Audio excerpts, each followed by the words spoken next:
So you've just seen how one ear in a jar kicked off an entire war. But what if I told you, a woman inheriting a throne, legally mind you, almost destroyed all of Europe?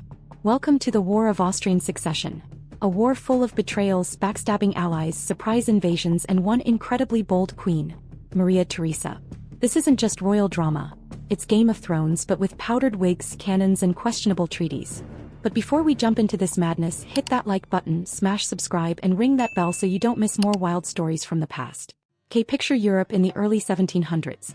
It's a giant pressure cooker of fragile alliances and royal families all tangled together like a bowl of spaghetti. The Holy Roman Emperor Charles VI rules over Austria and a whole buffet of territories. Hungary, Bohemia, parts of Italy, the Netherlands, you name it. Problem? He's got no sons. So he issues the Pragmatic Sanction in 1713.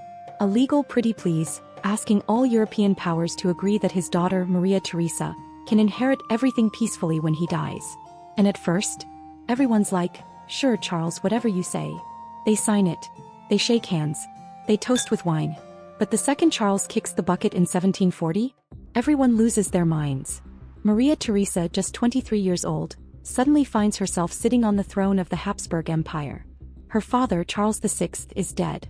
The Pragmatic Sanction, his grand legal document that was supposed to guarantee her peaceful inheritance, might as well have been written on toilet paper.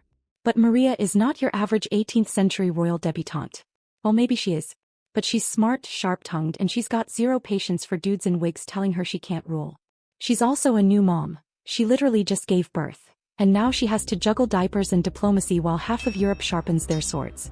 And those promises to support her go out the window immediately. Now let's talk about someone who proved to be a pain in Maria's, backside. Frederick II of Prussia, later known as Frederick the Great. He's young, newly crowned, and looking to make a name for himself. He sees that Silesia, a rich, strategically valuable province on Austria's doorstep, is lightly defended. So what does he do? He's like, I'll take that, thanks. And boom, he invades. It's fast. And it's the first domino in what will become a full-blown European meltdown. France sees Austria stumbling and practically leaps at the chance to stir the pot. Not because they care about Silesia or succession laws. No. Messing with the Habsburgs is just France's version of recreational fun. Oh, Austria's vulnerable? Say less. Bavaria, Austria's neighbor and low-key frenemy, claims they deserve the imperial crown and joins the free-for-all. Spain jumps in too, eyeing some tasty Italian territories, and Saxony joins the anti-Austria bandwagon for good measure. Meanwhile, across the Channel, Britain, always ready to crash a European party, is like, well, we can't let France have all the fun. So they back Austria. Not because they're big fans of Maria Theresa, but because they really hate France. So now the gloves are off.